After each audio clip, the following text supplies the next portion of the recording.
Alright guys, welcome back to the channel. We have more gaming and PlayStation news, rumours and leaks to go over. A huge shout out to the God of War and Uncharted channel members. And if you enjoyed today's video, please show your support by hitting that like button. Okay guys, only one place to start. Sony has officially announced a brand new State of Play and it's happening tomorrow, 4th of June. I'll be streaming this live on the channel, so a first opportunity to directly engage with the vast majority of people who watch the daily videos. If you happen to be up and awake, if you're around the UK or Europe, tune into the show on the channel and let's have a chat about the State of Play. So the show is expected to run for over 40 minutes and it's going to feature a mix of news and updates on major PlayStation 5 titles. And according to Sony, the State of Play will shine a spotlight on a range of games from developers from all over the world. And while the announcement didn't go into too much detail, it sounds like they're teasing a fairly diverse lineup. So there could be something there for everybody. And that will probably include some smaller titles too. But either way, very exciting. Now, the Sony State of Play tomorrow is scheduled to start at 2 p.m. Pacific time, 5 p.m. Eastern time.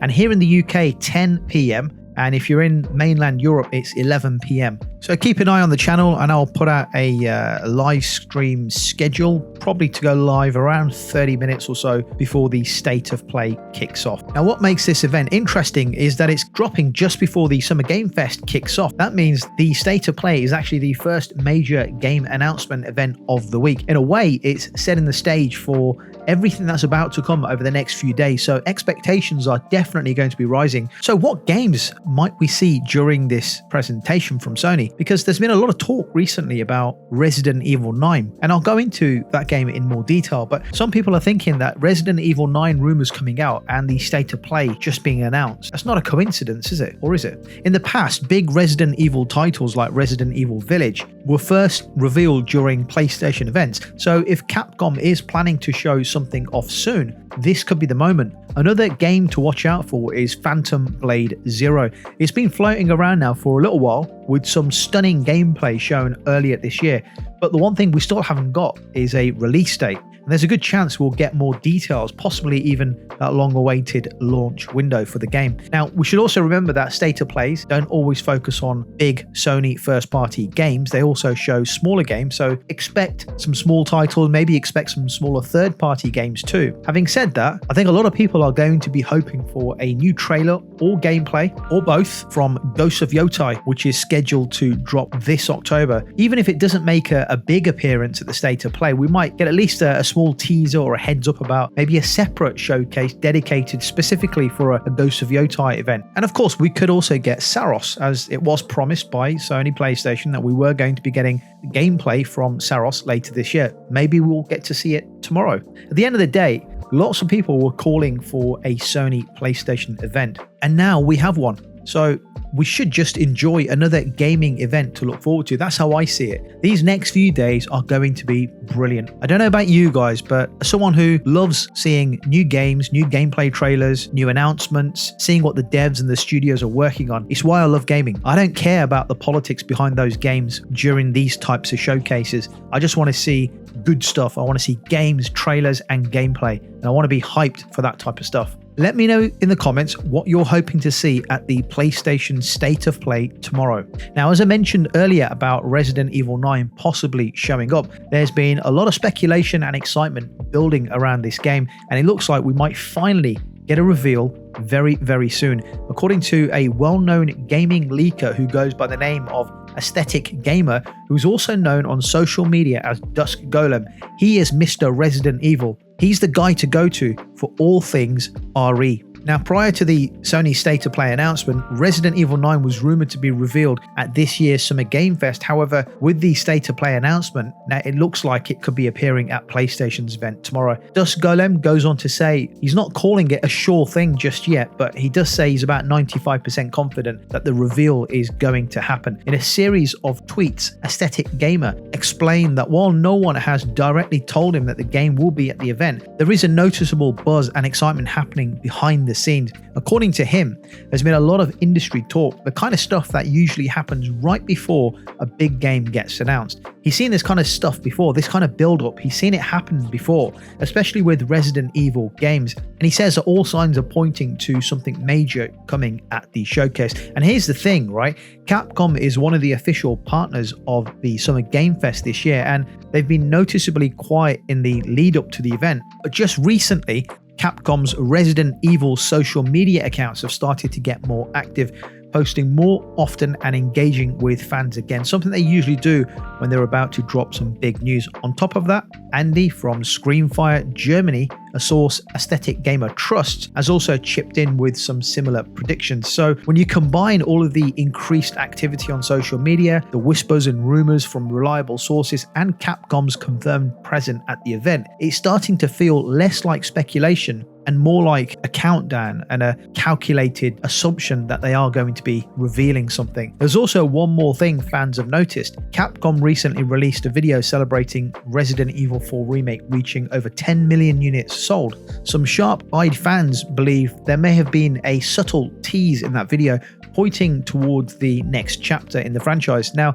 it could just be fans reading into things too deeply, but it wouldn't be the first time Capcom has snuck in a little teaser like that. Let's not forget, Resident Evil 9 was officially confirmed to be in development back in 2024. But since then, things have been pretty quiet, almost too quiet. The game is being directed by Koshi Nakanishi, the same person who worked on Resident Evil 7 Biohazard and the Revelations spin-off series. That's a good sign, especially for fans of the franchise's more horror-heavy direction. Now, as for what the game will actually be like, there's been a lot of rumors flying around for quite some time. Strong rumors suggesting that Resident Evil 9 could be an open world game, which will be a complete change for the series. There were even whispers and rumors that it might include some kind of multiplayer element, although that hasn't been confirmed by anyone official. There's also been some confusion from earlier reports, which one claiming that the game was rebooted around 2021 and that a new Revelations game was also scrapped along the way.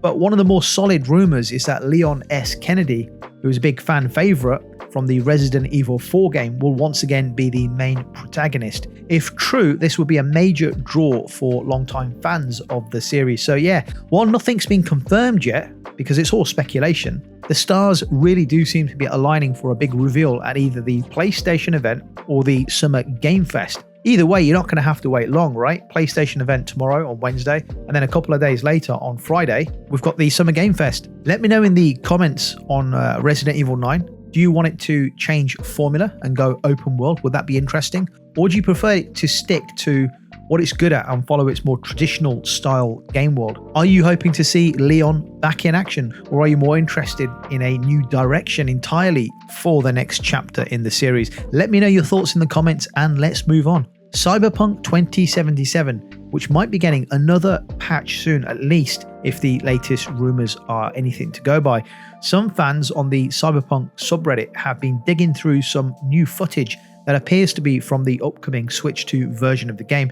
While watching some of this B-roll footage, basically pre-recorded gameplay made for promotional use, they noticed something odd that isn't in the current version of the game. It's a small detail, but it could mean something quite big. There's a new minimap icon that shows up briefly as the player drives by a location. It looks like it marks some kind of loot or pickup spot, but this specific icon hasn't been seen in the game before, not even in the most recent updates. What's interesting is the way the icon pings on the map. It's pretty similar to how the game alerts you to dynamic car missions, the kind that were added in Phantom Liberty expansion. So now people are starting to wonder, is the new Switch 2 version hiding a new feature or gameplay activity that hasn't been officially announced yet? And if so, will it be coming to PC and consoles too? All this ties back to rumors that have been going around for several months. After CD Projekt Red released Update 2.2 in December of last year, which was developed with help from third-party studio Virtuos, many believed that more content was still in development. But since then,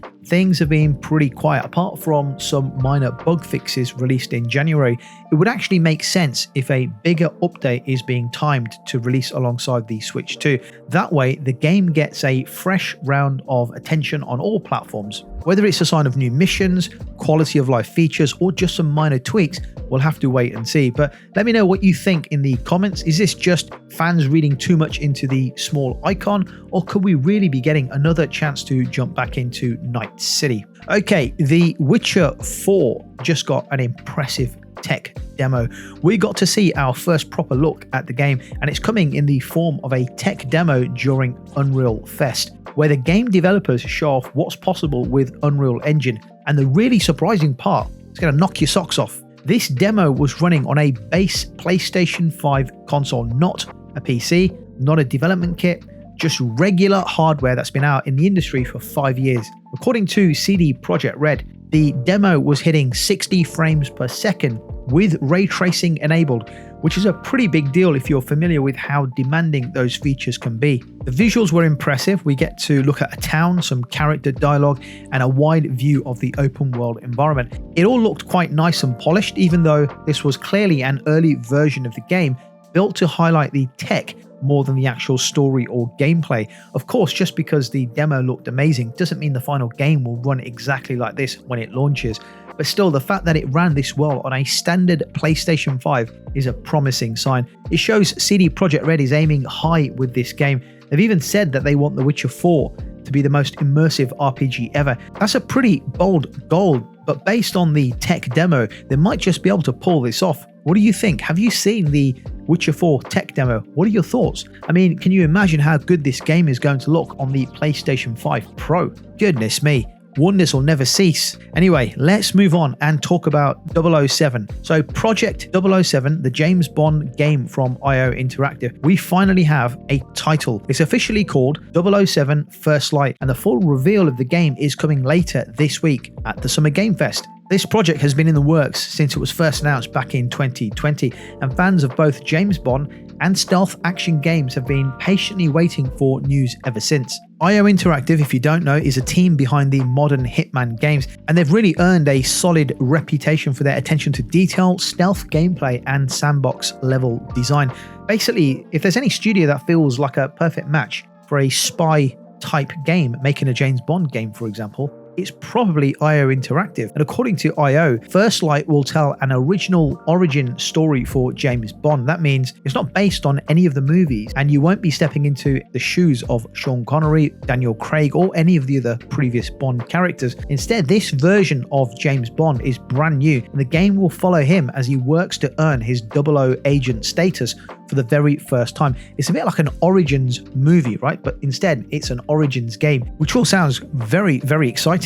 This news comes just in time for Summer Game Fest 2025, which kicks off this Friday, 6th of June. IO Interactive is listed as one of the official partners for the event, so odds are that we are going to be seeing a reveal during this event. Many fans are calling this one of the most anticipated games of the year, not just because it's a James Bond title, but because we haven't had a truly standout Bond game for a very, very long time. If IO can bring that same quality that they've shown in the Hitman games to this project, then 007 First Light could be something really, really special. Guys, let me know your thoughts in the comments about the content discussed in today. I'll catch you on the next video, but don't forget, we are streaming live tomorrow, the Sony State of Play. I'll catch you then.